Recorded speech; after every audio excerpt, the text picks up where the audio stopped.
Alright, welcome back to Flight Sim 2020, and I think it's time we go for another cross-country flight. So you can see our red and white Kodiak sitting on the ramp there. We are of course at Vonneboom in Pretoria, and the Kodiak is loaded up and ready. So we're going to walk over to the aircraft, jump inside, and then I will run you through our flight for today. I've loaded everything up into the GPS and all of that, although we are going to be flying VFR. But the plan is to do another bit of a kind of holiday tour trip from here in Pretoria all the way down. I don't think we're going to get all the way to Cape Town, but we're definitely going to do the Knysna area and then into Stellenbosch as well, and all the way back up. So this is going to be a probably 4 or 5 part series, 6 parts, something like that. But our first leg today is going to take us from here at Vonneboom down to Caribou Dam. So we're going to, it's kind of halfway, it's maybe just over halfway from Pretoria to Knysna, but we'll stop off there and kind of use that as a midway point to take a break. We'll stay over. It is afternoon there, so we'll stay the night there and then continue the next morning down to Knysna. So again, we're going to be flying VFR. The weather is fine. You can see it's a little bit windy, but there's no clouds or weather to deal with. But let us have a look at our flight for today. So here on my iPad, once again, I've got the trip all planned out, and I've loaded up and done all the weight and balance calculations and all of that good stuff. So if we go into our weight and balance, full fuel, because we don't want to fuel along the way. I think we'll have to fuel in Knysna before we come back, or at least in Stellenbosch before we come back, but I don't want to actually go through the process of fueling along the way. So we've gone full fuel, which means we are almost at max takeoff. So we've got in there 957 kgs worth of fuel. The trip for today is going to require about 423 of those kgs. We've got 24 for our taxi out. We are in the cargo configuration because this trip, unlike the previous trip, and if you haven't seen that, I'll put a card up there for you now so that you can check out that first trip if you want to. We had the kind of whole family with us and some friends, so we were full up with seats. Today it's just the two of us going down to Knysna, but we are taking a whole bunch of camping equipment, food and stuff like that, because we're going to be camping. So I've got the Kodiak set up in the cargo config where it's just 2 seats in the front and then empty space at the back. So if we look back to the plane, you'll see we've just got a whole bunch of Simworks Studios boxes, which we are going to pretend is all of our camping gear. Okay, back to our plan. So I've put in the weights of the crew and passengers there, just 1 crew, 1 passenger essentially. And then I've kind of just evenly distributed the weight between the cargo bay, which is the cargo pod outside, and the kind of interior of the aircraft. So we kind of spread the weight around with all of our crates of camping gear, tents, chairs, tables, food, clothing, all of that. So if we look at our calculation, we are right on the edge of max weight. Most of that weight is actually fuel. So we've got 509 kgs of stuff and people and 958 kgs worth of fuel, which gives us a leftover available payload of only 55 kgs.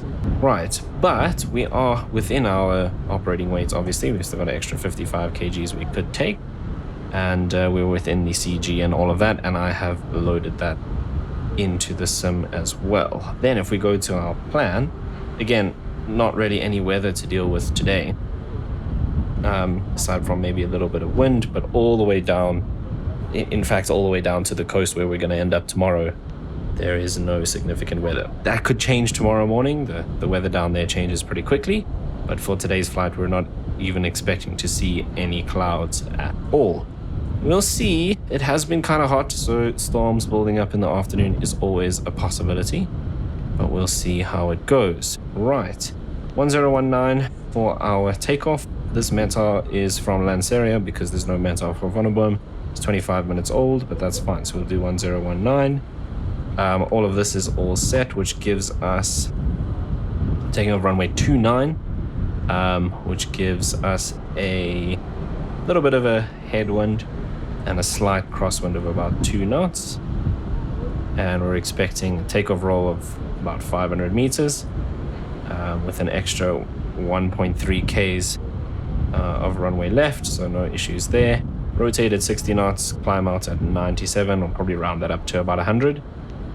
And we're going to cruise at 8,000 feet today. In fact, it would be 8,500. Did I put in 8,000 or 8,500? Let's go back here to our flight plan. Okay, that's bad. I put in 8,000, so we should be doing 8,500 because we are VFR. I'll double check the temperature.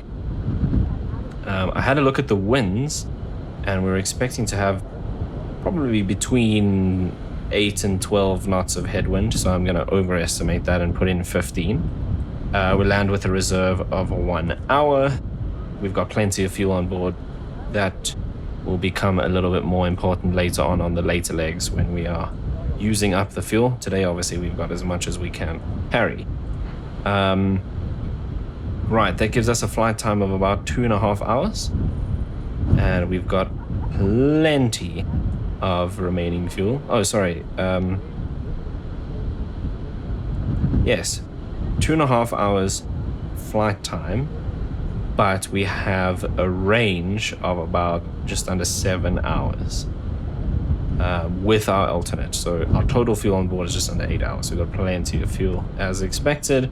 Oxygen is all set. All of that is good. So the last thing we need to do, have a look at our destination. We're not going to have a METAR for that because it's just a tiny little airstrip next to the dam. So that's going to say no METAR. So we'll have a look and see what information we can get for that on the way. We're expecting runway 28 apparently. Okay, so it does have runway information, but we don't have any wind, so that's probably going to change. Plenty of runway to work with, so nothing to be concerned about there. But what we're going to do is go and do our risk assessment as always. So we are VFR. Now, if I jump here into Navigraph, we can have a look at our route for today. So there we are parked on the ground at Vonneboom. So we are taking off from 29, which means we taxi all the way out. So we will go, we're actually going to take this first right here, and then, yeah, because I think this is at Charlie 1 there is blocked between Charlie 1 and Charlie 2, if I remember correctly. So we'll take the first right and then the first left, Hotel Sierra 4, which is hotspot 4, actually it's not a marking, but so you can see what I'm talking about. Then along Delta 3, Charlie 2, Bravo 2, Bravo 3, and we'll do, should we do full length? I think we'll do full length rather than go on here, so we'll go all the way down to the full length for runway 29. Then, what's not programmed in the GPS is we have to do the special rules thing. So we're going to take off from 29, which puts us pretty much almost directly onto the right path. So we're going to head out to this big intersection and then turn down to this south. It's just called Southwest, which is the VRP for entering and exiting Vonneboom's airspace. So it's kind of just on the ridge.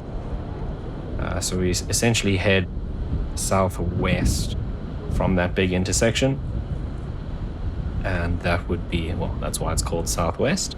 And then we're pretty much heading south, so we're going to go to the Atteridgeville VRP. We need to stay in between these airspaces of Waterkloof Air Force Base and Lanseria, and that's the whole point of the special rules area. So we go to Atteridgeville, we cross over the highway there, so there's another VRP, the N14 R55 interchange, which is a bit more important if you are entering the Pinedene route, which goes out to the east. We then go to Kyalami, Sandton City, over Johannesburg, and that we're all going to do manually because the first waypoint on our route is this dam over here in I think this is Vanderbilt Park.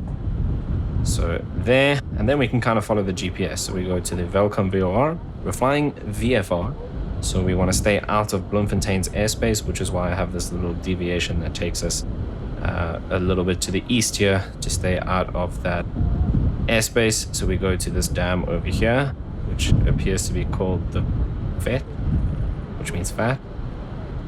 Down to the little town of Excelsior, and then we kind of skirt along the airspace along here, De Wetsdorp,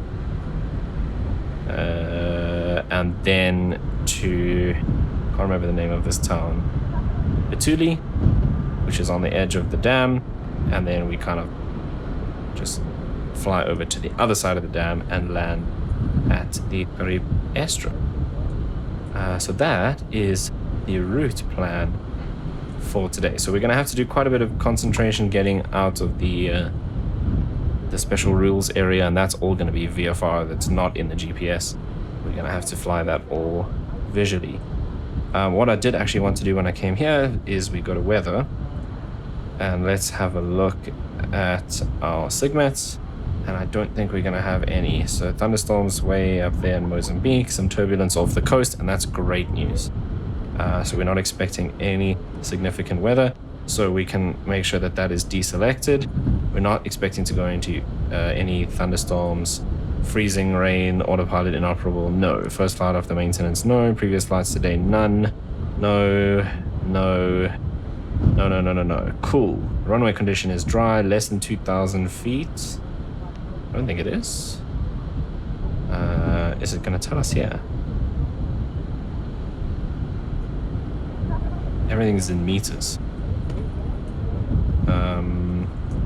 No, it's not going to be less than 2,000 feet, if I remember correctly.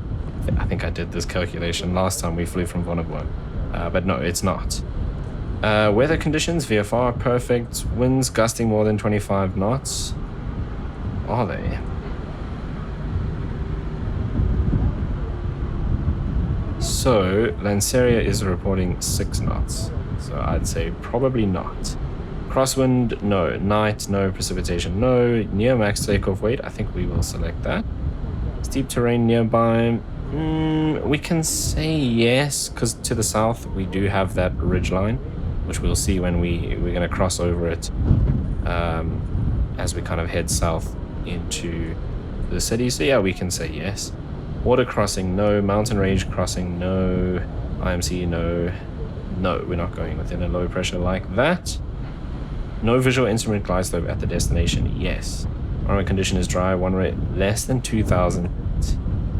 I don't know. Do you think we can find that over here? If I go here and say open airport, oh, it's right there. I just had it.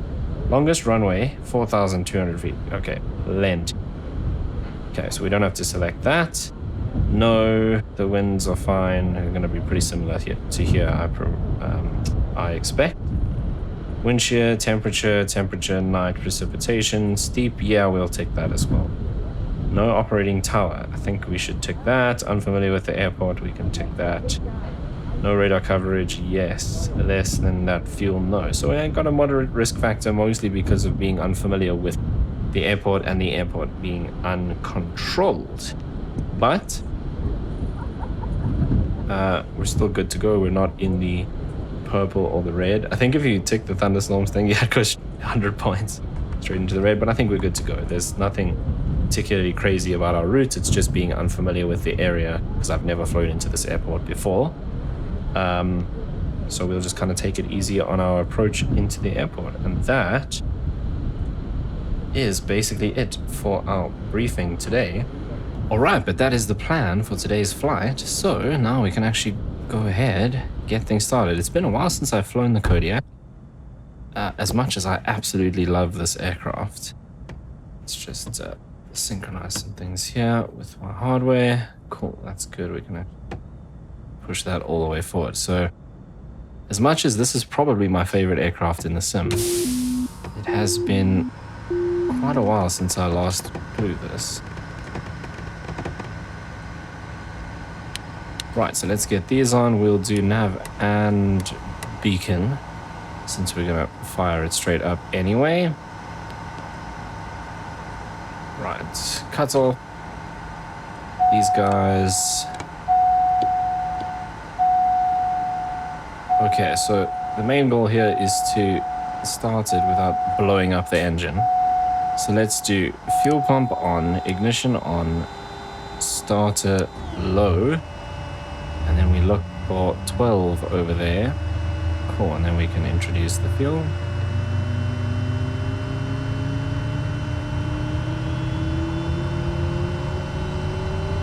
And we make sure that that doesn't go anywhere near the red, and once that happens we can turn those off.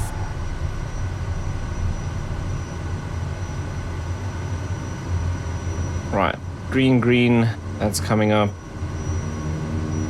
Everything looks good so far.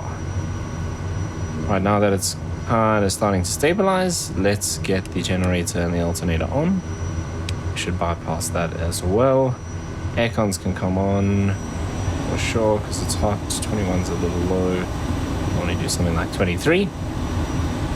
Right, that's all good. Dial this up to 1019. This to GPS. And then we might as well set this so our special rules altitude is 7,000 because we're heading south. We're going to do all of that ourselves, as I said. Open this up, that's all good. Right, heading. Can I actually use this to dial the heading as well? That's so cool. I've always been using this one down here. Wow. It's going to be something like that. Let's just do 290 and we'll sync it on the runway. I don't actually have to look all the way down there for the heading. That's brilliant. I can't believe I've only discovered that now. Okay, flight level change, and we'll dial that up to 100. We are quite heavy, so it says rotate at 60. But I think I'm just going to give it a gentle kind of rotation at 60 knots and let it fly when it wants to, climb out at 100. In fact, you know what I'm even going to do, because we're nice and heavy, let's do flaps 1.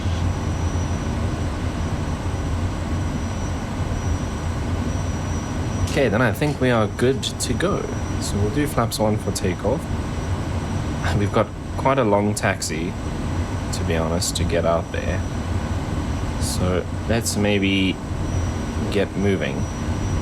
And I'll kind of think through some other stuff as we go, because otherwise it's going to take forever. Okay, clear left. And clear right. Release the parking brake. It's going to take a bit of power to get us moving because we are heavy.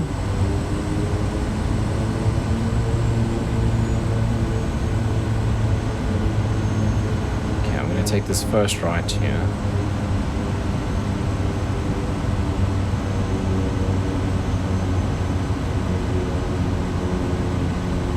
See, this is the other taxiway, this first left. And if we look down there, I think that it's blocked by a fence. See, the fence goes over that taxiway. Now, I don't know if it's like that in real life. Maybe it is for some reason, but we can't actually go down that way. So, we're going down here, and then we're going to take this left.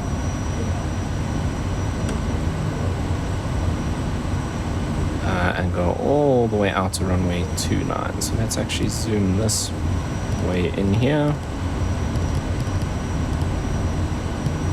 Okay, so we're going to go there, and then down here, and then down there, and out to 29.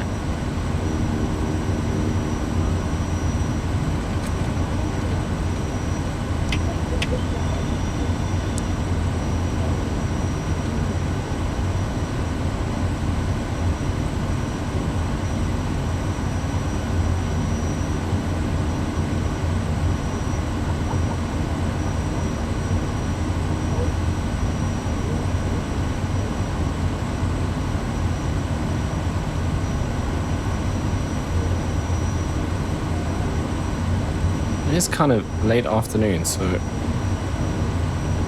the weather is pretty clear, as you can see, pretty much no clouds. I think the main concern is going to be running into late afternoon thunderstorms that build up pretty much in the exact direction that we're going to be flying in. So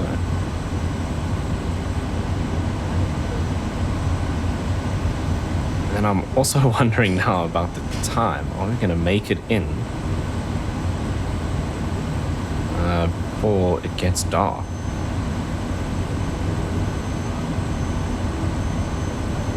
I don't actually think we're going to.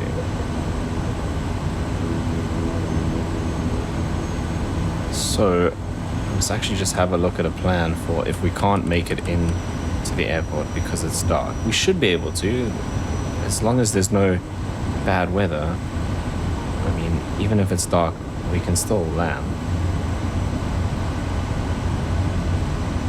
But actually, I know exactly what the plan would be, is we'd have to divert to Bloemfontein, which will be a bit of a bummer, but I think even if it's dark, we'll get into that airport. It's a hard surface, and I think it's got lights as well, if I remember correctly.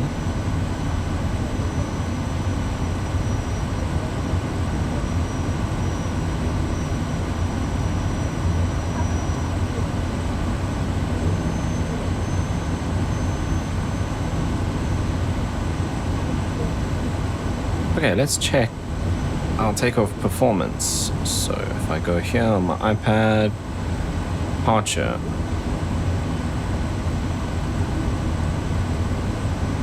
Okay, QNH 1019 is set.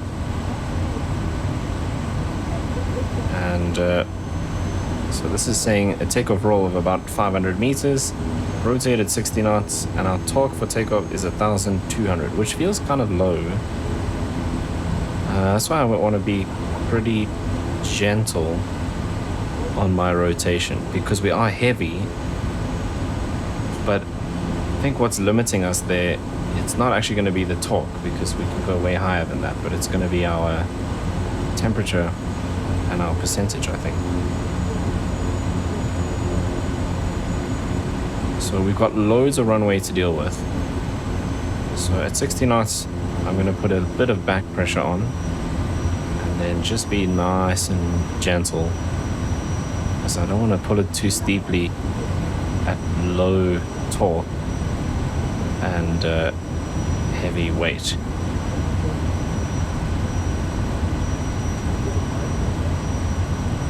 Then we climb out at 100, which I've already set. Cool.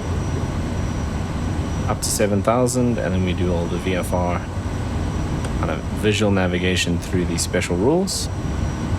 Join onto our GPS route at Vandervale Park, and then out all the way down to Gering. Max torque for takeoff 1,230, so yeah, pretty limited there. I mean, we are at 4,500 feet, well, 4,100 feet basically.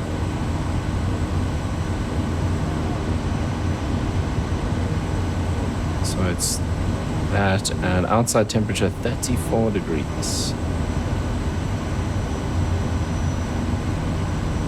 So yeah, I reckon it's the temperature and the altitude that's limiting us there. That's why we are quite low on the torque for takeoff.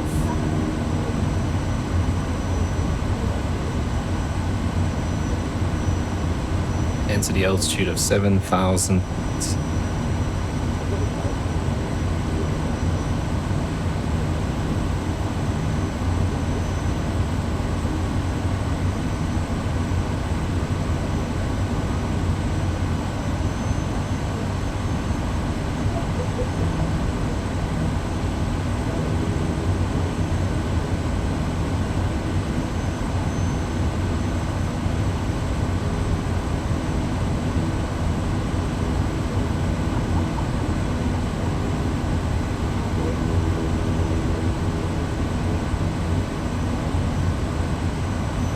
I think these calculations are based on a flaps 1 takeoff anyway.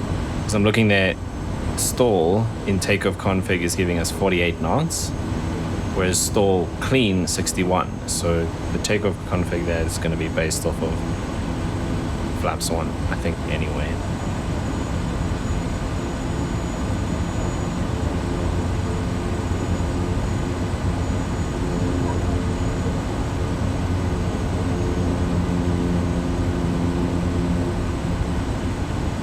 I think I have actually left this a little bit late in the day in terms of the time. I don't think it's about 2.5 hours flight. I don't think we can get there before the sun goes down. And yes, I know I could just change the time in the sim, but I kind of want to do this. If things happen in reality, if you were doing this as a weekend trip or holiday trip or whatever, things happen. And that's what happened today. I was doing other things, so I only got to fly this flight now, and so we deal with it like we would in real life. Okay, that's on. Landing lights to pulse, so we can turn off the taxi lights. That's set, that's good. Right, this guy can come up to full. Okay, we'll synchronize the heading on the runway. Let's zoom out a bit. Oh, did I set the parking brake? No, I didn't. Okay, flaps are set. Approach looks clear. Okay, 1,200 on the top. Rotate nice and gently at 60 knots. And then we're looking to climb out at 100. 97 knots, we can bring the flaps up.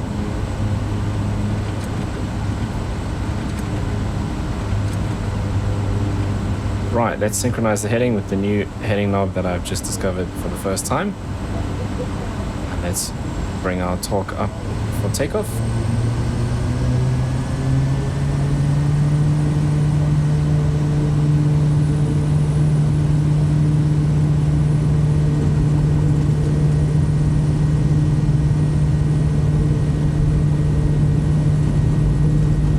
Yeah, it's about there. There's 60 knots. So nice, gentle on the rotation. Bit of a crosswind.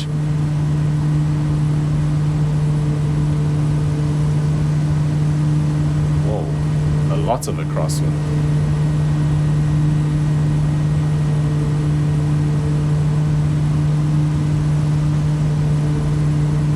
Okay, a bit windier than I was expecting based on the METAR, which obviously comes from Lanseria.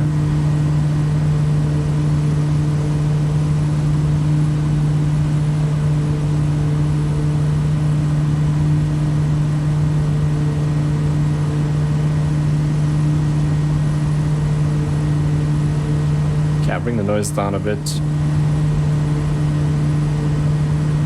we can build up some speed. We're through 90 knots. Let's bring the flaps up so we can build some more airspeed.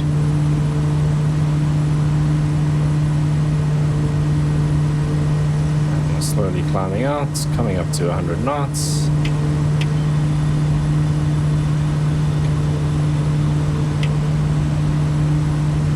Yeah, let's get the autopilot on. Follow our heading and climb out at 100 to our 7,000 feet. Alright, we're just passing over the river now. Oh, we are climbing very slowly.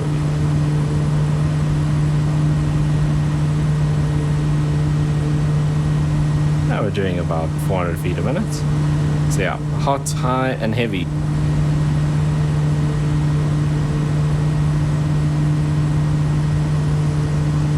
Okay, so next we're looking for that big intersection, which is pretty much dead ahead of us. This is the first small intersection, so it's the one after this. It's pretty much straight in front of us. Once we hit that, we can make our left-hand turn to cross over the ridge there at pretty much the lowest point. That big flat building, we go kind of just other side that. I think it's that little indent there. There's some clouds out on the horizon in that direction. Coming up to 5,000 feet. Pretty much heading perfectly for the intersection. You can just see the clearing over there on the road. So that's where we want to kind of turn that way.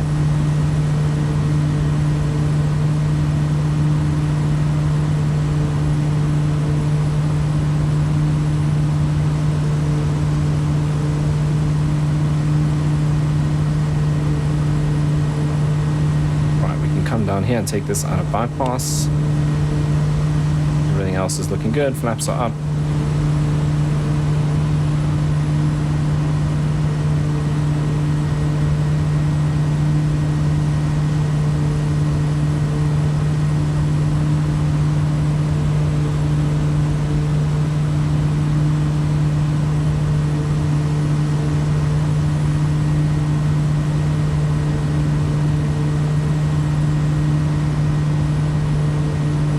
past that big building. And we're just about passing over the intersection now.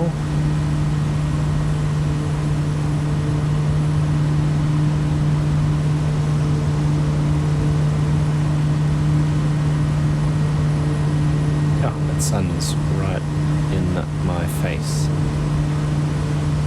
Okay, over the intersection, so now we can turn.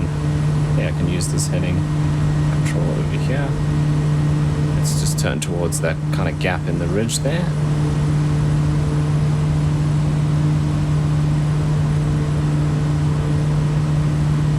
Something like that.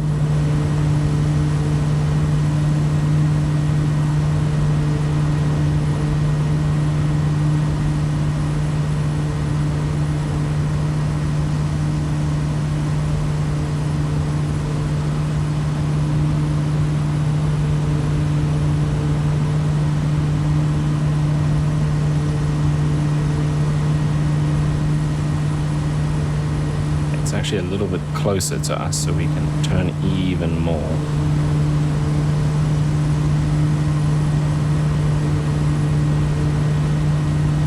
Pretty much cross over at this point.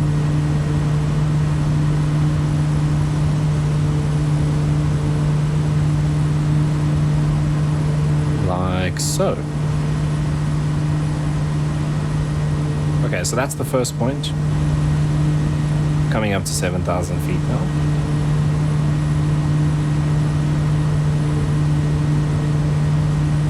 Next, you're gonna want to look out for attributable. So we look for the buildings, which we'll see a lot easier once the nose comes down and we level out.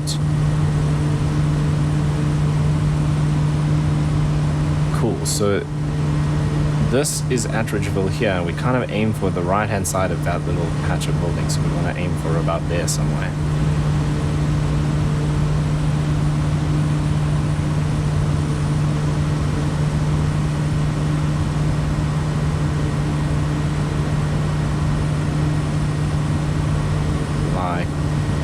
Pretty much like that.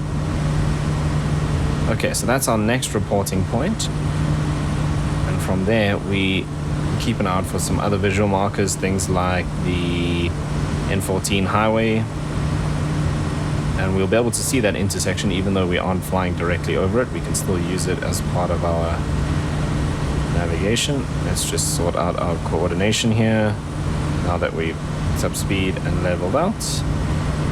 And then we can also go to cruise power. So if I put this into the calculation, we're at 6,500 and our outside air temperature is 24. Again, this app doesn't take anything above 20, so we're gonna have to put it at 20. 75% at 2,000 RPM gives us a torque of 107. So let's bring our RPM down to about 2,000.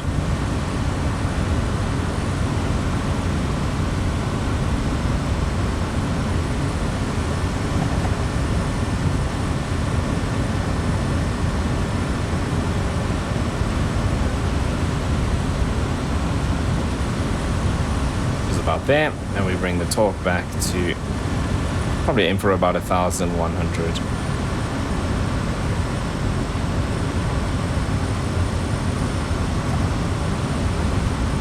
A little bit of late afternoon turbulence here, which is, it can be a bit of a bad indicator. If we have unstable air, we can have those late afternoon thunderstorms, but I don't see any other indications of that. We would see those clouds building from a long way. And there's nothing like that so far, so we're going to have a little bit of a rough ride to deal with for a bit. Hopefully it clears up a bit later on. What is this flashing about? Nothing. That's good. Right.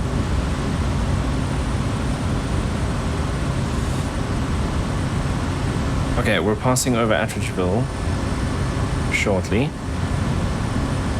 And we can pretty much stay bang on this heading, actually, and look out for the Kyalami racetrack. So the next thing we're going to check out is we just need to spot that highway. That'll give us a clue when we're about halfway to Kyalami, and then we keep our eye open for Kyalami itself, and then Santon. And in fact, I can dial this over probably 5 degrees this way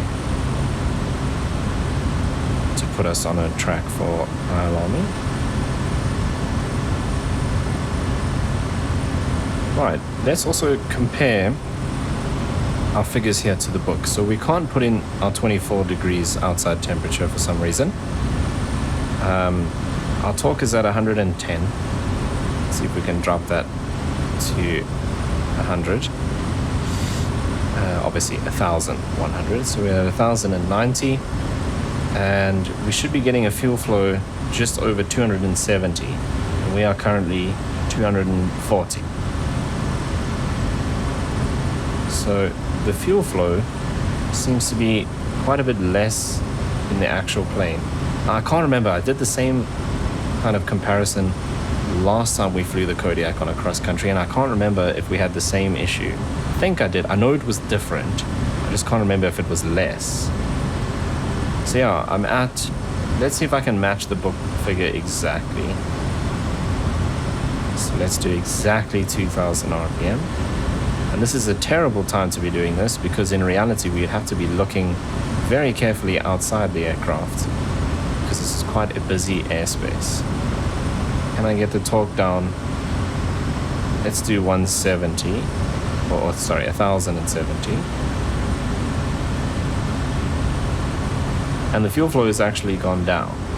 So the book fuel flow says 272, we're at 245. Slight difference there. I don't think that's particularly bad, to be honest. I think that's fine. But yeah, just interesting to compare. The other thing I wanted to do, that's fine. We've got our mini map. Cool. We can probably dial a couple of degrees over this way, because those buildings over there is Santon, and that's where we are heading. So we can dial it over. Let's zoom this out a little bit. You can see this is the airspace on that side and this line here that we want to stay in between, and we're going to go out that way.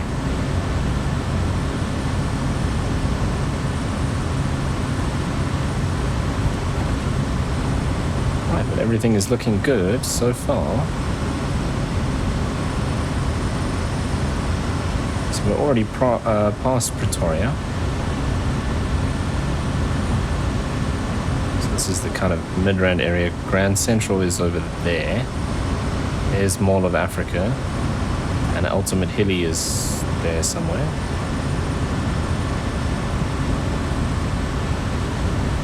And then Seria out to this side of us. I don't really see it. If we look at the map, it's almost at 90 degrees. So yeah, I just can't quite see it. The sun is not helping. But yeah, kind of just skirting between the airspaces of Waterkloof Air Force Base, which is slightly behind us now, more in that direction.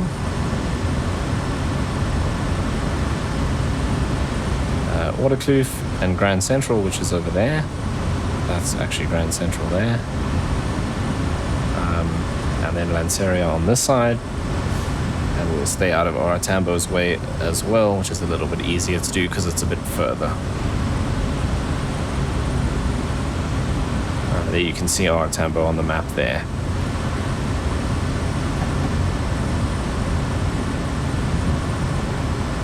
Okay, Kyalami should be pretty close to us here. In fact, this is Kyalami over here. So we're passing pretty much directly over that and heading for those tall buildings over there.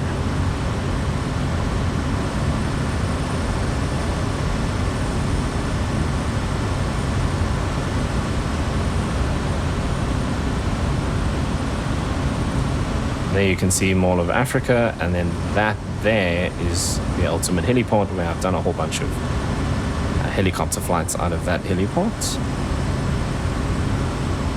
Right, once we hit Santon, we can turn right to about 215 degrees. And that should put us pretty much bang on for the dam at Vanderbilt Park that I'm using as my waypoint. That's the first waypoint that we have in the GPS. So from there we can jump onto GPS route and then cruise on down around Bloemfontein's airspace and out to Caribou Dam. How low is the sun now? Yeah, we're gonna be getting there in the dark, I think. We still got about 2.5 hours. So if I put in my headwind, I'm expecting a headwind of between 8 and 15 knots. What have we got at the moment? 15. Yeah, 15 on the nose. So it actually might even be a bit worse than what the forecast was, or what it looked like when I did the flight planning, because we're getting exactly 15 on the nose. Let's make it worse, 20, just in case it does go up as we go. With a 20 knot headwind all the way, we're expecting just under 3 hours flight time. So yeah, a pretty significant cruise time. We're at 2000 RPM, we're hovering around 1080, 1070 on the top. So all good. Temperature 25.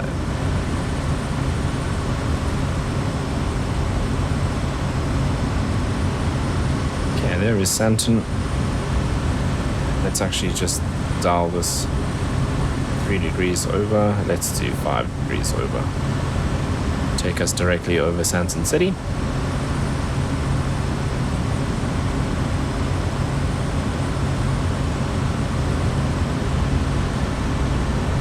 Nice and clear, a little bit bumpy, but I guess that's to be expected. I don't know if Flight Sim simulates this, but in reality, on a hot day like this, over all of these buildings, do get quite a bit of rising air.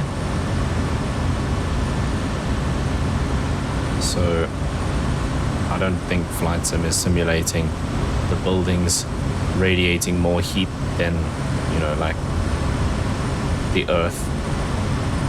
But yeah, I think this bit of bouncing around is not unrealistic for a hot afternoon in South Africa like this. Okay, we're pretty much passing overhead Santon shortly.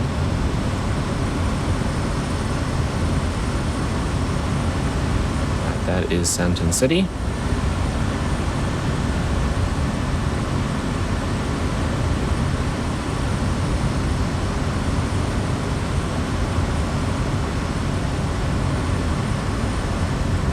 Okay, let's go ahead and turn to 215.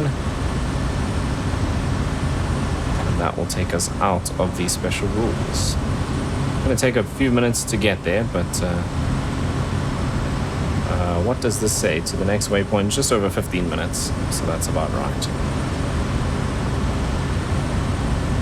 So this will take us kind of just to the right of Joburg CBD and kind of over Johannesburg itself.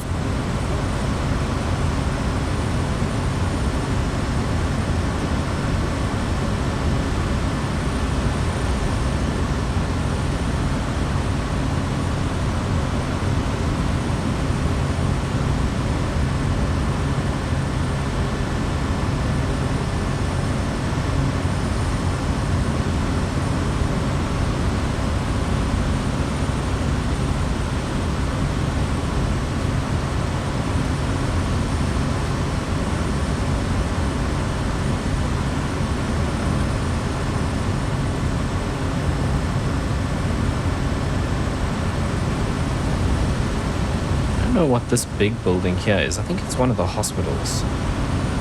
This one that's kind of just in front of us. So if we go from this side, that's SABC, Centec Tower in Brixton, Joburg CBD.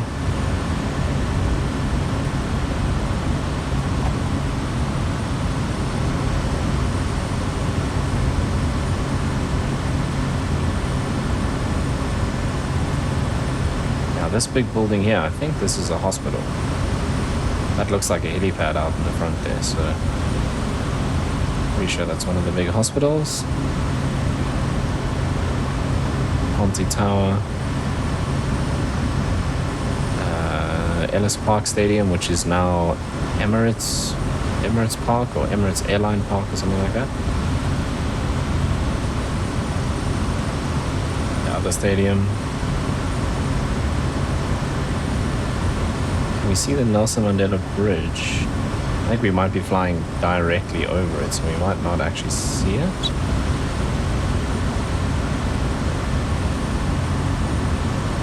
So this is all Joburg CBD.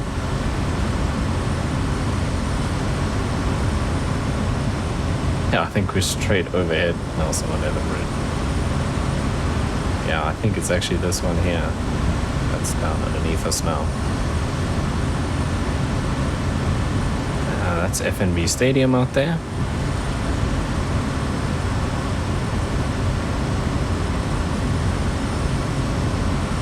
Okay, let's keep an eye on our route. Looking pretty much bang on. Rand Airport is off to our left. Can we actually see it? It's over there somewhere. Can't quite make it out from here. Might actually just be that over there.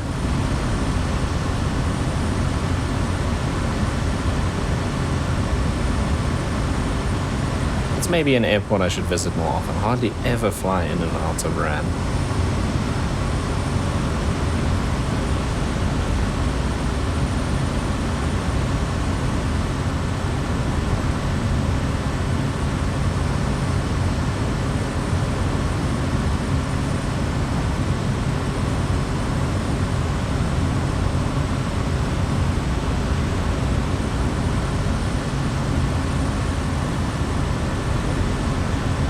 Okay, once we get to Vanderbijl Bell Park, then we can switch off the landing lights. So landing lights on is part of the special rules, just because in reality this is a very busy corridor with only 500-foot separation. So heading south, we're at 7,000. If you're heading north, you're at 7,500, and that keeps us out of the different airspaces. But only 500-foot separation, so you have to keep your eyes open, and that's why it's restricted less than 180 knots, which we're fine, we're 130-ish, and landing lights on, and so we'll stay at that 7,000 until we get to Vanderbijl Bell Park. We can then climb to our cruise of 8,500, and we can switch off the landing lights as well at that point. Right, we're starting to leave Johannesburg behind now. Everything becomes a bit more open.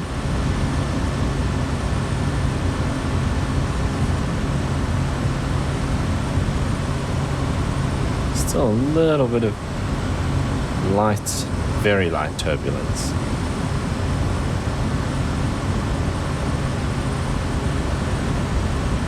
Oh, and as I say that, it stops.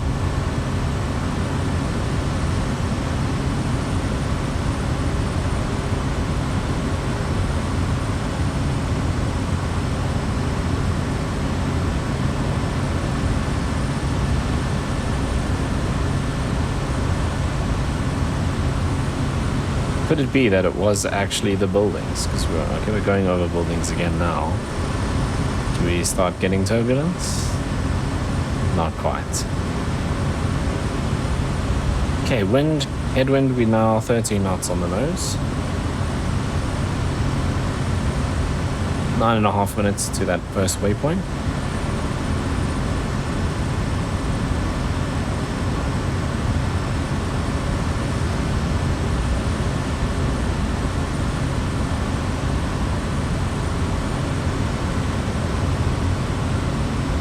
Fuel flow 245, it's all staying pretty stable. We've got plenty of fuel.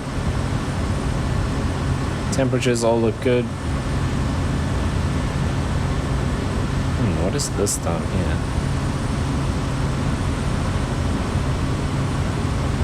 Okay, those are showing different things. So the meters should be different.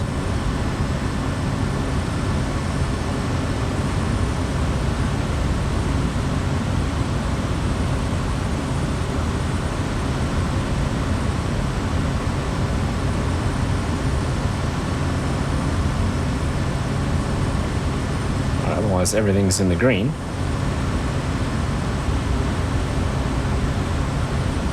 Yeah, what I am going to do, because we're pretty much parallel to this course, is I'm going to dial us. Let's do 10 degrees left so that we can actually intercept that GPS course.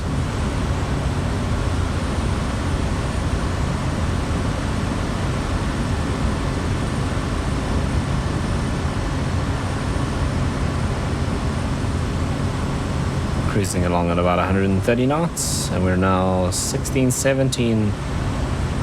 knots on the nose. 15. So yeah, that's going to make us quite a bit slower. I think we're going to be landing in the dark.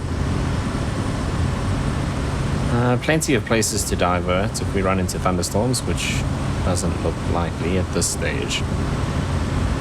But if we need to, there's lots of different places we can divert into. Okay, let's get onto the GPS course and we'll flip that into nav mode. And GPS is green, so that's good.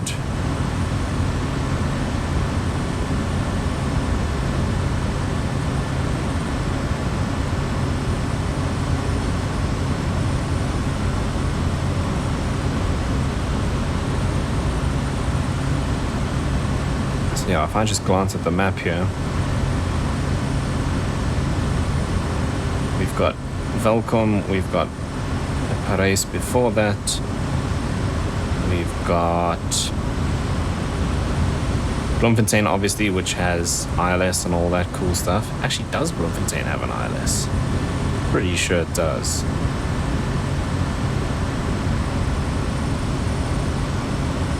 I say I hardly ever fly into Rand Airport. I think I've flown into Bloemfontein probably 3 or 4 times ever.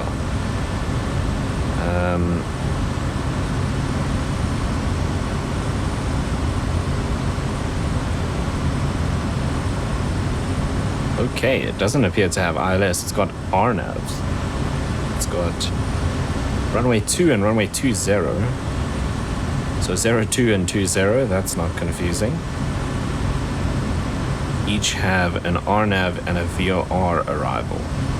So we could do VOR if we needed to, unless the weather's like super bad. Chance of that happening does not seem to be particularly high, considering there's no clouds around at all, and it is smooth right now, which is great. So we can always go to Bloemfontein. To the other side, we'd have to go into Lesotho, but we have Mashushu International, which would be a bit of an issue in reality because of that being in another country. So we will avoid doing that as much as we can. So I think at this point the biggest concern is, will we be able to see the runway in the dark at Caribou? I mean, that's really it. So if we have a look at the airport information, it doesn't tell us really if the runways have lights. There's a bunch of different runways. 1028 is the longest. Yeah, it doesn't say if it has lights or not. So the biggest concern there would be the little ridge. There's a bit of high terrain just to the north of the airport. So doing it in the dark, we need to be aware of that. Otherwise, there's another airport at Addons North, but none of those are going to have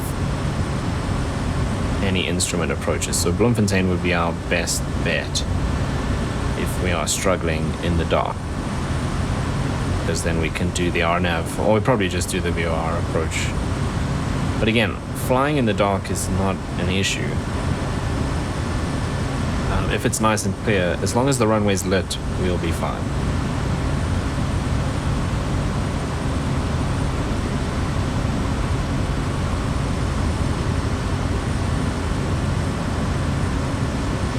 The sun is still kind of high in the sky. So perhaps we'll be landing sort of sunset, duskish, not full on pitch black.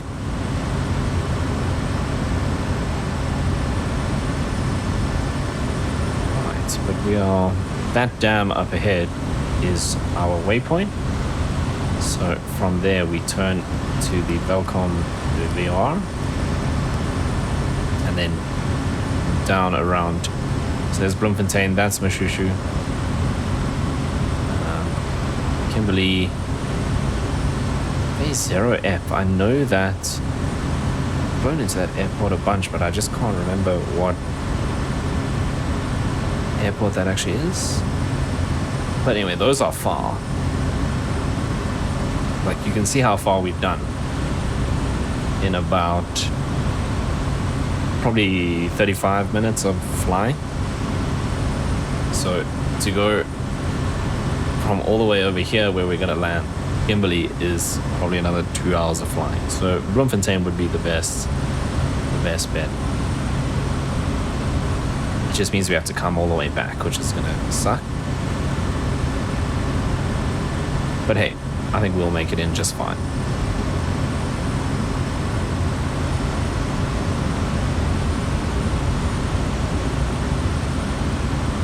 But we are cruising along nicely. Fuel's looking fine.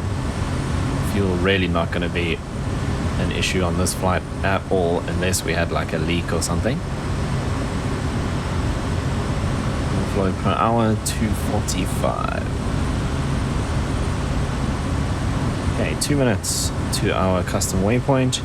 Let's do our calculations for 8,500 feet. And we'll do that again at 20 degrees because it's as high as we can go. It's still 24 degrees. If we climb to 8,000, we'll probably go down to about 20, 21. So if I put that in, 75% cruise power, 2,000 RPM, gives us a torque of 989. 250 fuel flow. True airspeed of 138. What is our true airspeed now? 148. So that's interesting. Let me dial that back to 6,500.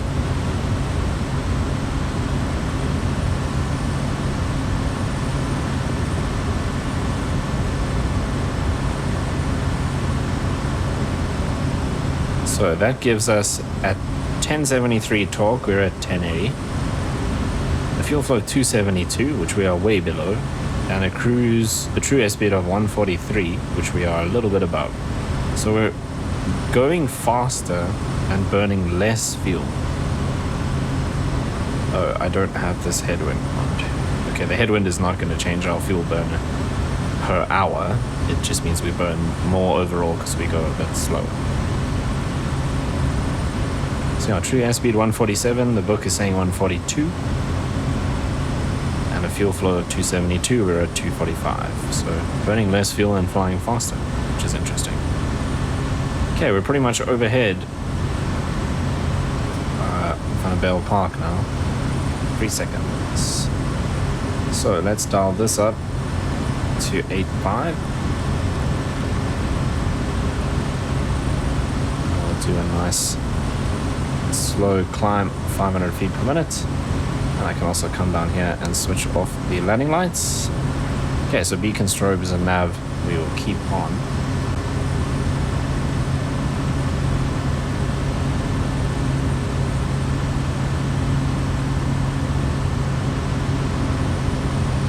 I think also what I'm going to do, let's maybe turn on the panel lights. So this we can have on a little bit.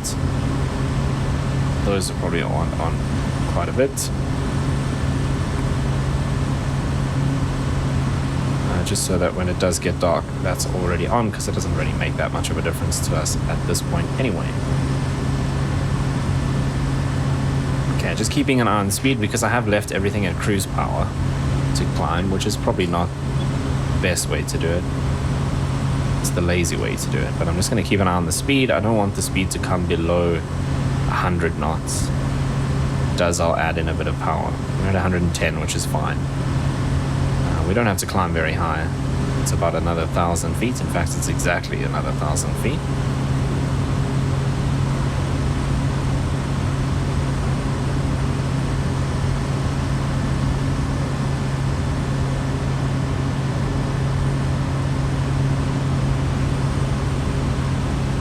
But yeah, it's probably about this time where I say I absolutely love the Kodiak. I think this is probably my favorite aircraft in the sim at the moment. Obviously, I'm not a real-world Kodiak pilot, but I think Simworks Studios did an absolutely fantastic job on this add-on, and it's great to fly. You can do pretty much anything. You can go into the bush trips, you can do VFR, you can do IFR. So yeah, I think this is just such a cool add-on for flight sim. Right, there we come through 8,000 feet, 500 to go.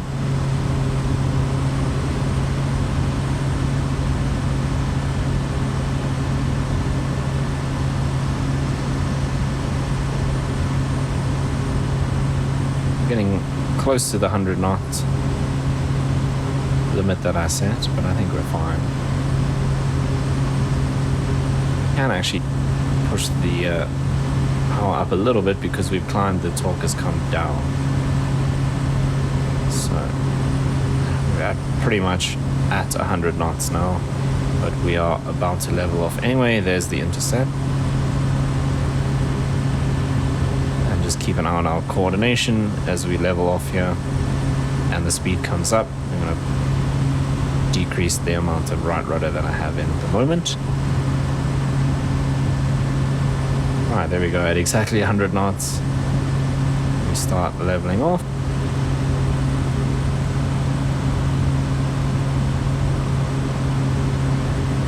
Okay, now we can check. Our outside air temperature is exactly 20. So, should I go all the way down to 980 on the top? That seems super low. I think I'm going to leave it where it is. 1070 is probably fine. 2000 RPM.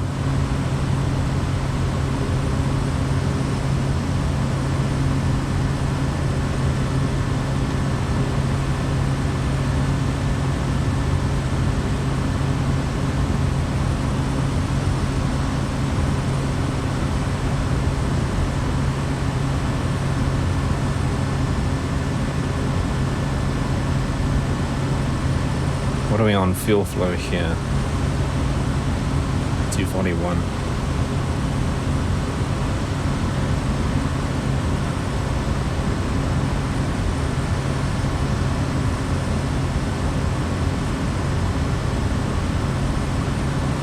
What a beautiful late afternoon for flying.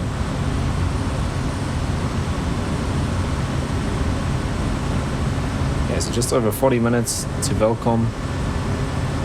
Probably looking at about 2 hours total of flying time still. Let's put my headwind back in here.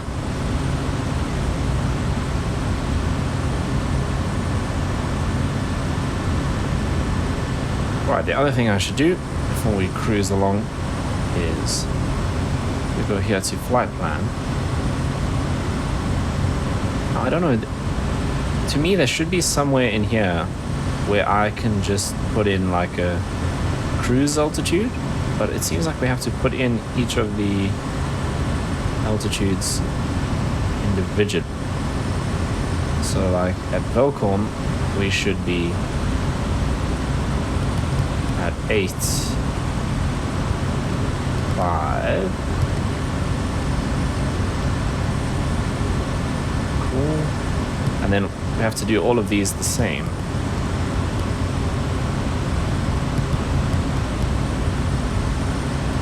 Let me see if I try this. So all of them will be 8.5 until the last one. So if I put 8.5 here, does it automatically populate the ones in between? Huh. Okay. Cool. Right, altitude at Caribou. Let's see. 4,176. No, not 14,000. 4176. And now we have a descent path of 3 degrees.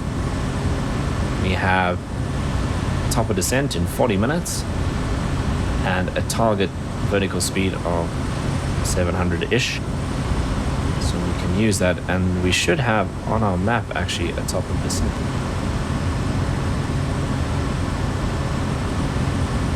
That seems very short.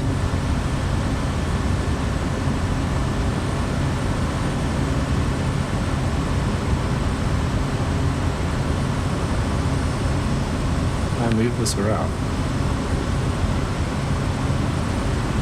Where is that top of descent marker?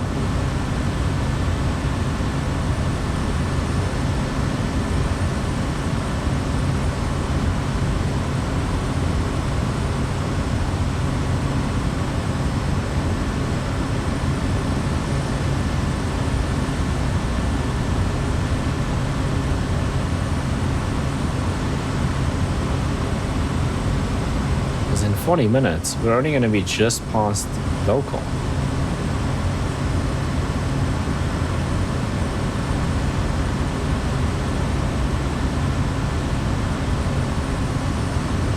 So the top of descent is going to be up here somewhere.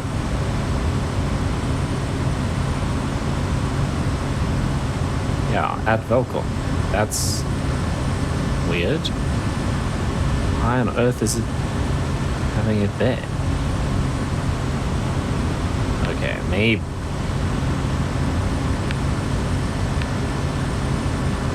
I should actually go and dial these in. Oh, I don't have to type them. I just have to enter them. It made literally no difference.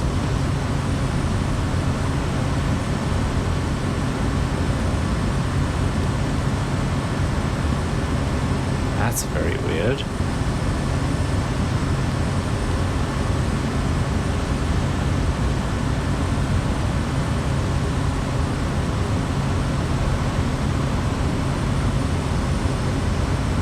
Yeah, it's putting the top of descent exactly at this waypoint. Why? This is the same.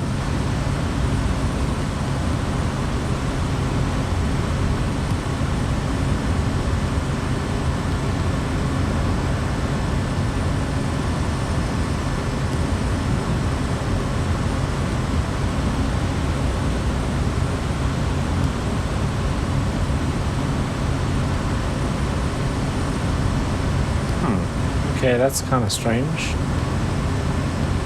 Not sure why it's having the top of descent so early.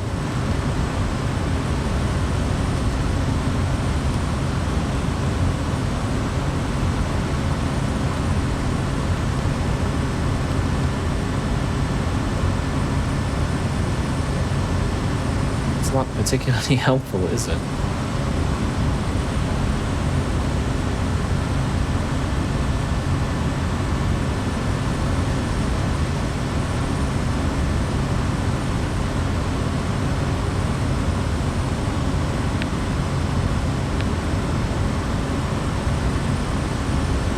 Is it because... No, there's no altitudes to put in before this.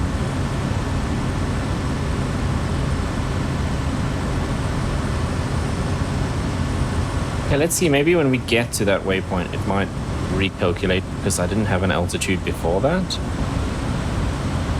We're at exactly 8,500.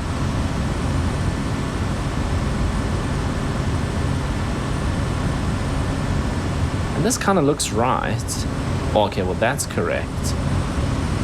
But it's wanting us to do it way... Yeah, see this? What's this do? What if we do that? Screw everything up. Oh, that's kind of cool. It's done all of those calculations, but that's absolutely not what we want. Oh, that just activates, says descend now. cancel that. Okay, now I'm gonna have to go and set those numbers again. So let's see now. Let's do 8, 5.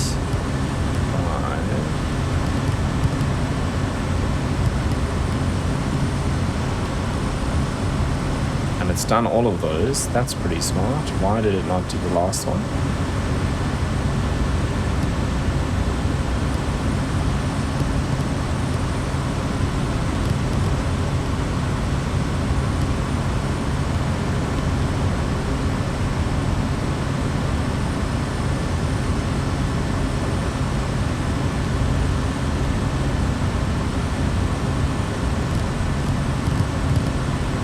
We dial that back to 3.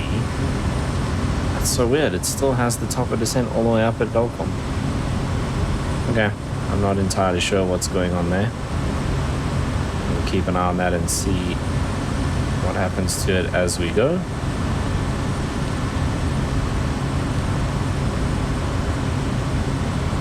So why is it not saying 8.5 there? Anyway. Okay, that's a little bit weird. But anyway, the sun is definitely getting lower down.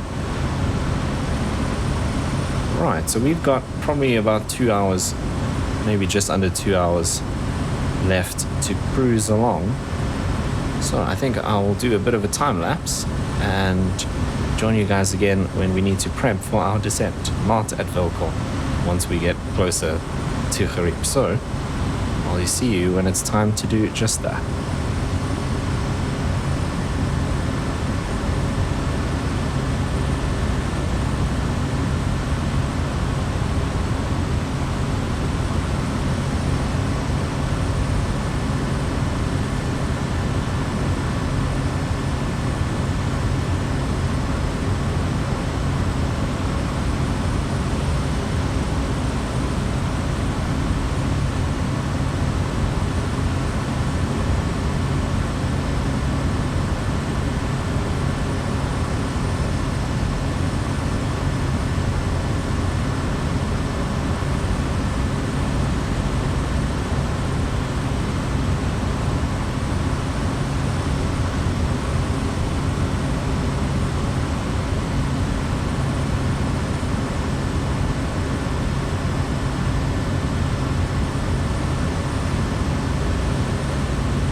Alright, so as you can see, the sun has definitely set. However, there's still enough light, I think, for us to see what's going on. So I think we should be fine to get in to the airstrip at the dam. We've got about 16 minutes to go. And it has updated our top of descent. It's just gone to the next waypoint. So I'm not sure it is in fact calculating our top of descent correctly. But anyway, because yeah, that's not, I don't think that's going to be enough time for us to descend. We're probably going to start just before that. If we can't see anything and we can't get into the airport, what I'm actually going to do is, rather than go back to Bloemfontein, okay, we don't actually see it on the zoom range, but around about here somewhere, or maybe there, is Graaff-Reinet. There's a little airport there which has an RNAV arrival. So we would go to this. This is the Haanville VOR. We go to that one. So it's this way a bit, I think. Or that way. I can't remember. But down there somewhere, we can go to that airport which has an instrument procedure. So I think we would do that rather than backtracking all the way to Bloemfontein. So the next thing I need to try and find out is the QNH for Caribou Dam, because this airport doesn't actually have, as far as I remember, we didn't get a METAR for this airport. Let me check. Yeah, no METAR.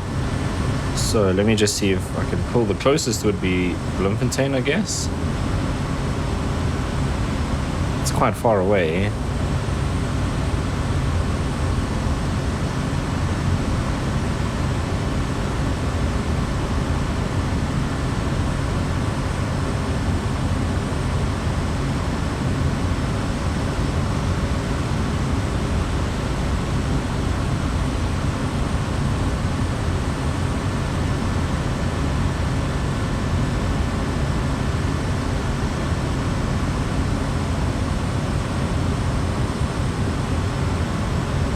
Yeah, I think Bloemfontein is going to be the best we can do, to be honest. Let's see.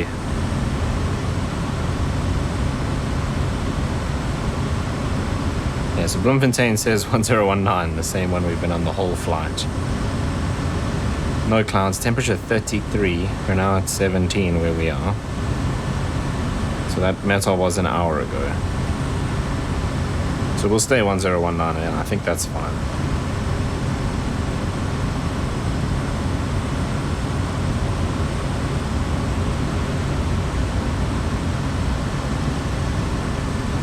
Okay, so I'm just going to input this into the app. What was the wind?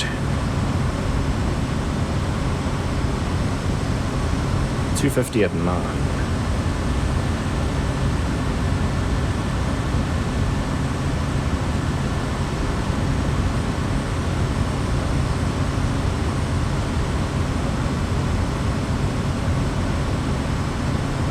So that'll put us on runway 28.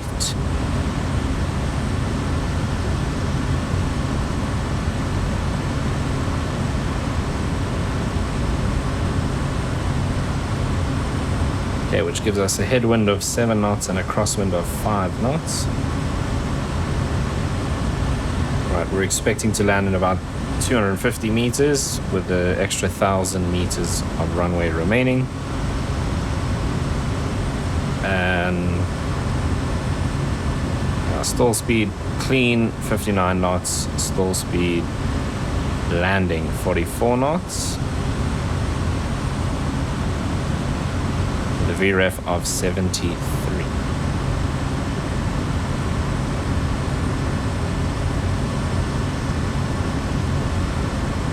Okay, I actually want to dial this back a bit,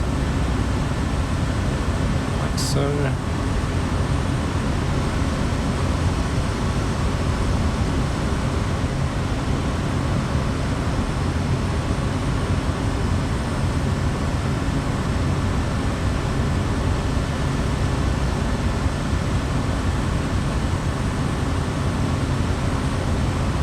Right, other than that, we're pretty much ready because we're kind of gonna just have to fly to the airport and then see if we can pick up the runway.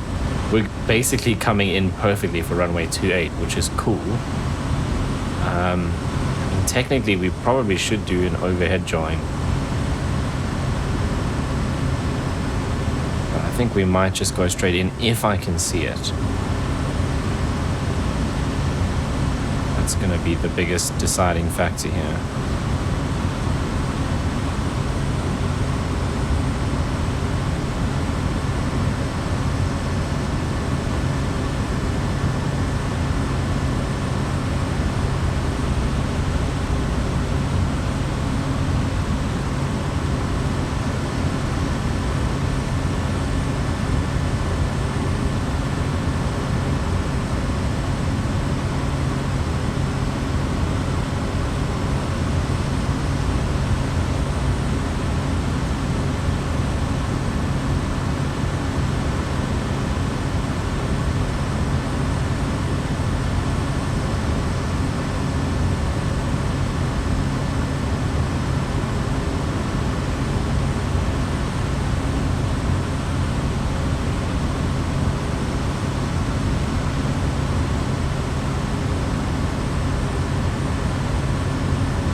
Yeah, I think if we can't see the runway, what I'll do is kind of fly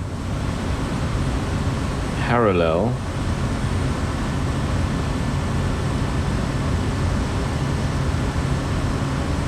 it would be a left-hand circuit, so we'll do parallel on the right-hand side, see if we can spot the runway lights and things like that, and then turn essentially crosswind and then join downward. But we'd be, I think it's 2,000 feet above, so we would be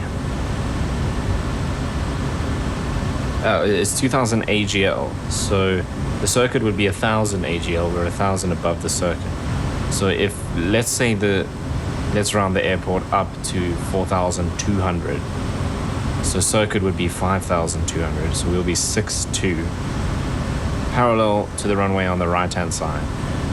Spot the runway, check out the lights, and then over basically 90 degree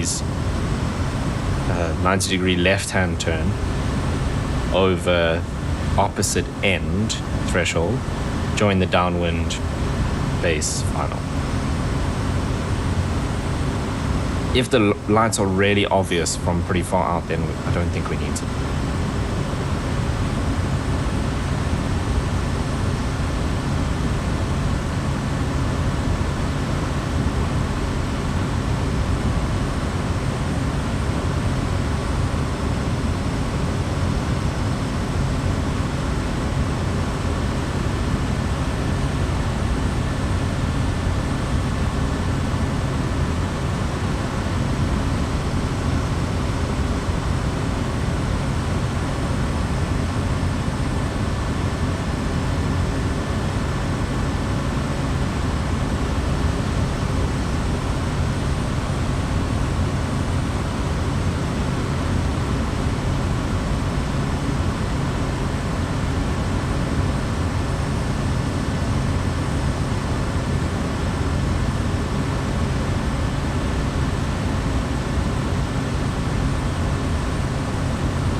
But actually, if we fly on the dead side, we can go straight to circuit altitude. We don't have to be at 2,000 or 1,000 above circuit altitude on the dead side.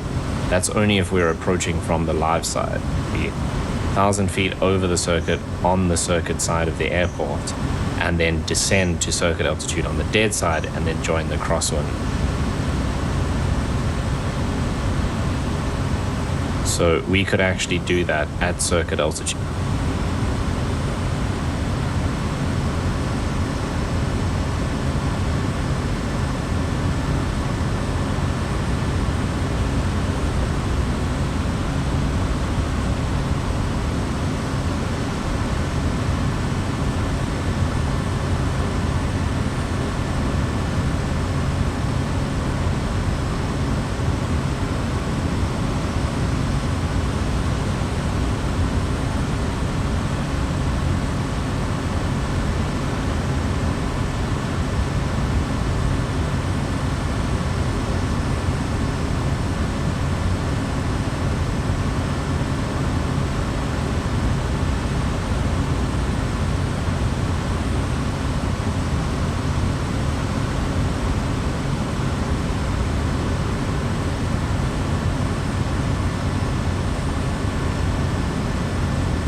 Okay, let's start our descent. So, circuit altitude would then be 5,200. And we'll probably descend at about 800 feet a minute. And just keep an eye on how that goes. Leave the power where it is, which means we'll pick up quite a bit of speed. So we just keep an eye on that as well.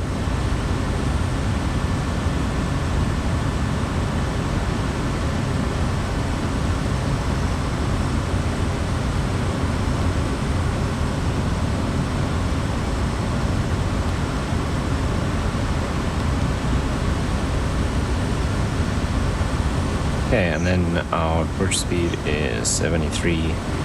I said 73 knots.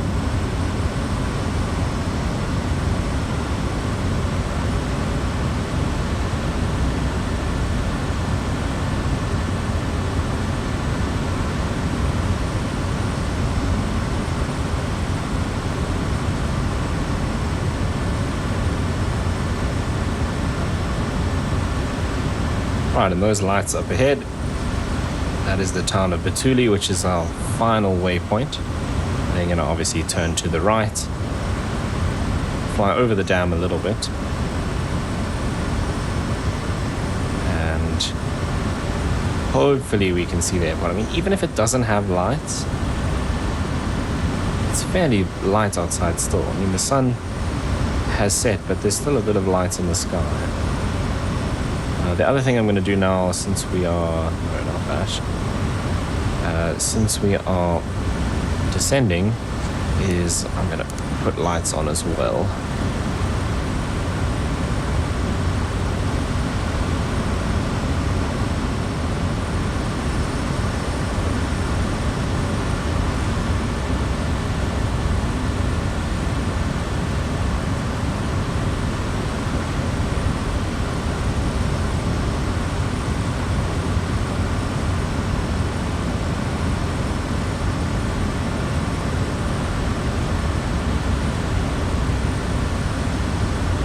So we should start that right-hand turn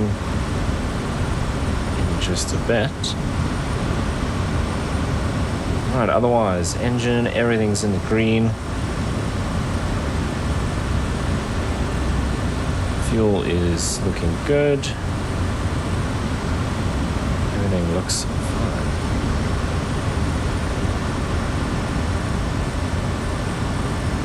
Okay, what's the distance here?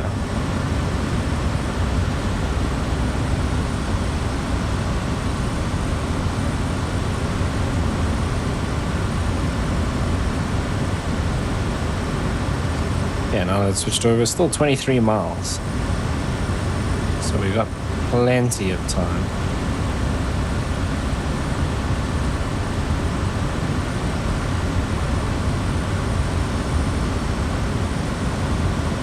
It's about 8 minutes still to fly. Kind of gives you an idea of the size of the dam. It'll take us 8 minutes to fly from one end to the other, essentially.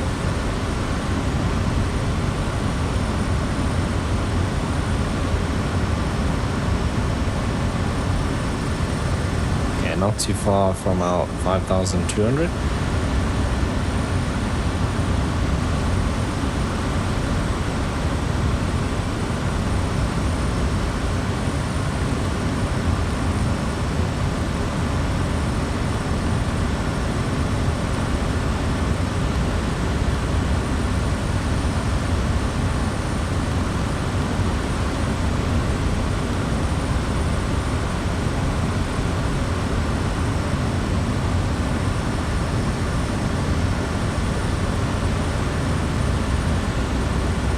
Okay, so we are 286 degrees, so we're pretty much bang on to line up with the runway.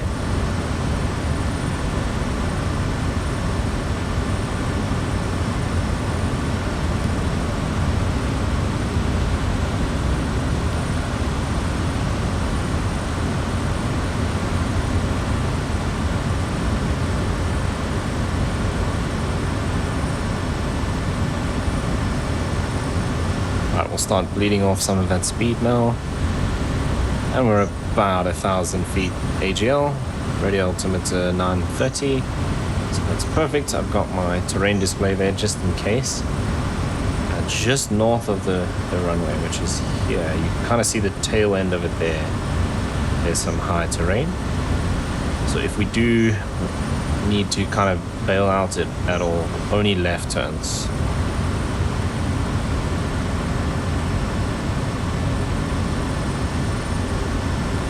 In fact, that terrain would make doing the overhead procedure that I explained earlier, that terrain might make that a bit tough, actually.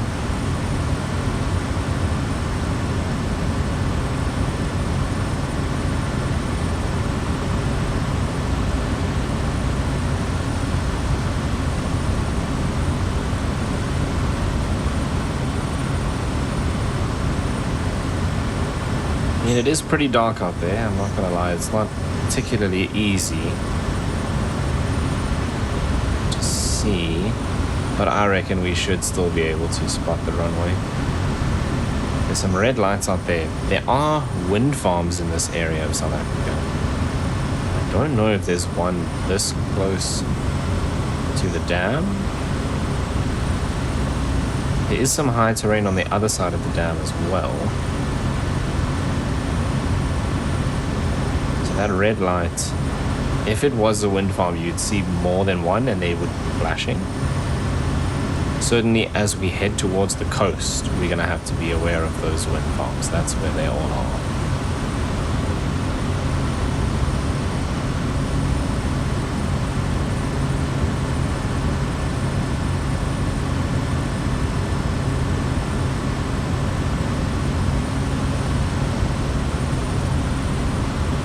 Actually descended a little bit soon here.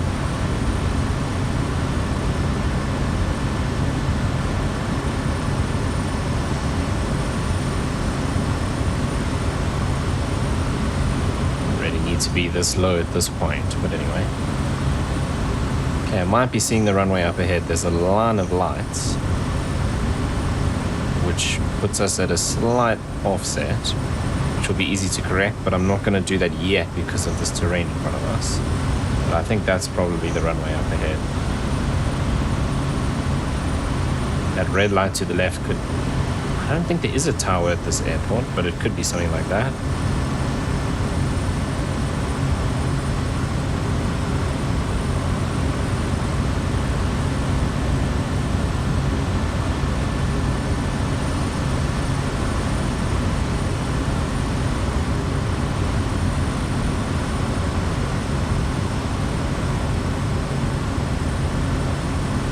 So I think once we get past this terrain, I can swing over to the right safely. So at any point I can ditch the autopilot, take control, and just guide it in there. We'll need to slow down a bit, obviously, quite a lot. Get the flaps in, and we're good to go. But I think we're looking fine.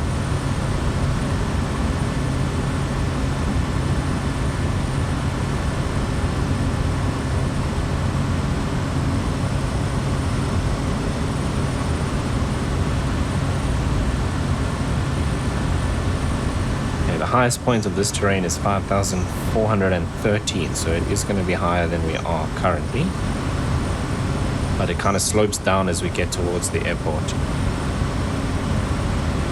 So once we pass this crest here, we actually should be fine.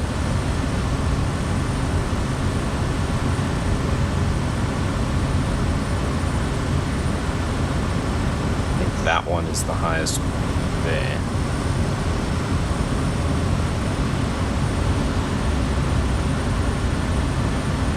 Yeah, I believe that is the runway because we go a little bit over the edge of the dam. And that is the airport or airstrip.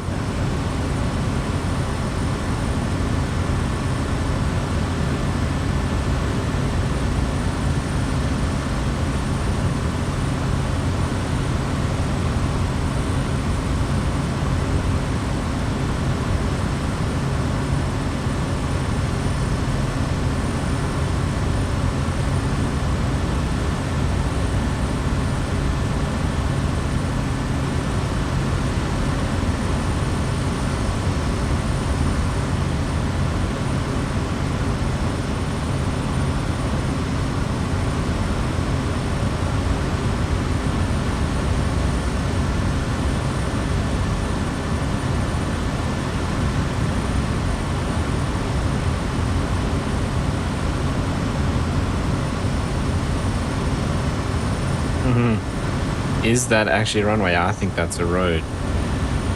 Yeah, that's not a runway. That's the road. Okay, so I don't think there are airport lights. Is that the runway there? I think it is.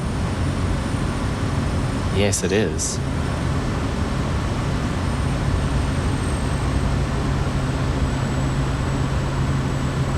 Oh, wow, this is going to be tough.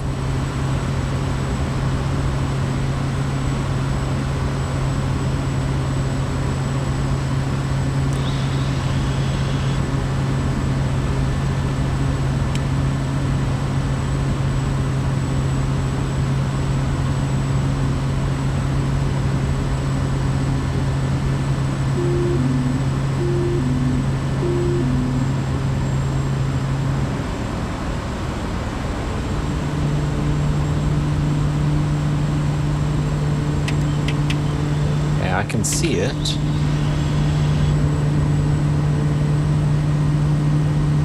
Yeah, the bright screens are not helping. Probably should have turned those down. I don't even know if we can actually.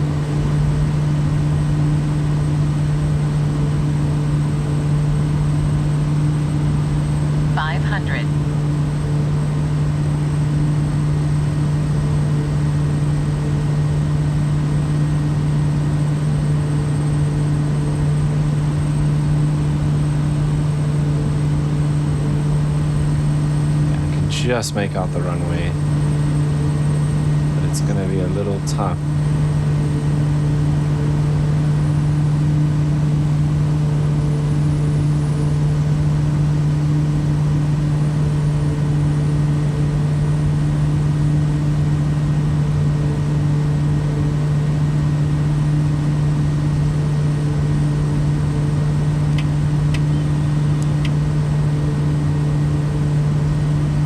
coming in pretty low, but I think it's okay because it's making it a bit easier to see. Pretty clearly see the runway now. I don't know if the YouTube compression is going to let you see it at this point, but I can certainly see it. Our landing lights are now just hitting it. It's a little bit of a crosswind. In fact, there's quite a significant crosswind from the left. Yeah, I don't want to get too slow here. Oh, big gust. That was a nasty gust. Look at that windsock.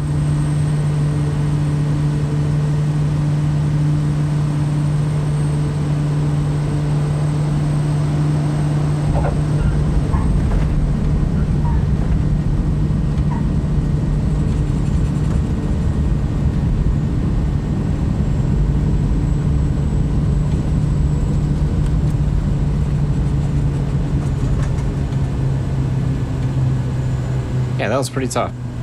I'm not gonna lie. Visibility not great, and that is a rough crosswind that I had to deal with there. So yeah, I don't know where I'm gonna park. I don't think there is any like apron or anything. I think it's literally just a strip. I look on the map. There's nothing. I think we kind of just find a flat place here and park it up. But yeah, so what happened was as I touched down, well, just before we touched down, I had quite a strong gust that pushed me over. Touched down pretty long. I wasn't too stressed about landing long because the Kodiak has great performance. So I was always happy that we'd be able to slow down. Just as we touched down, we just grabbed that left wing and picked it up. So yeah, look at that windsock. It is absolutely straight out.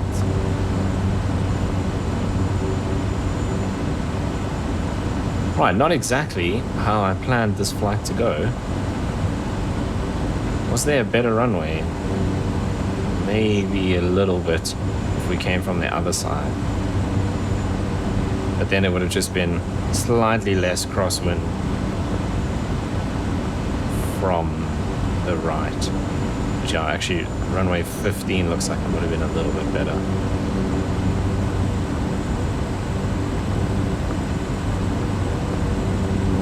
Crazy, so windy out here, no clouds, no weather, anything like that. That windsock is pumping.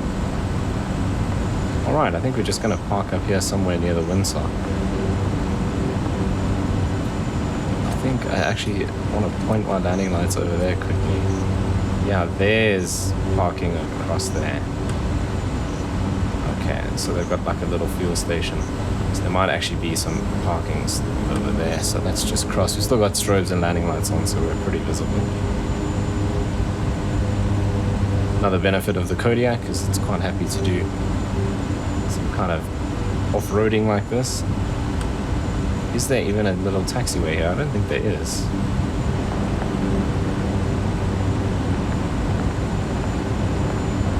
But yeah, as long as this was fairly flat in reality, Kodiak won't care too much. It's a bit of grass, a bit of dirt. Oh, that actually looks like a taxiway there. Yeah, it is. Whoops. I did not even see that at all when we came in. Okay, so there is a little apron. It's not on the Navigraph charts. Right, we don't need fuel. So we'll just park on the edge here somewhere.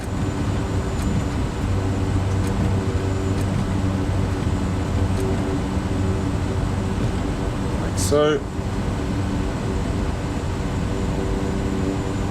Right, we can get these lights off now. Switch that off, and then back on that, and then these guys off. We'll switch that and the avionics off and shut down the engine. And then we can release these and those up like so.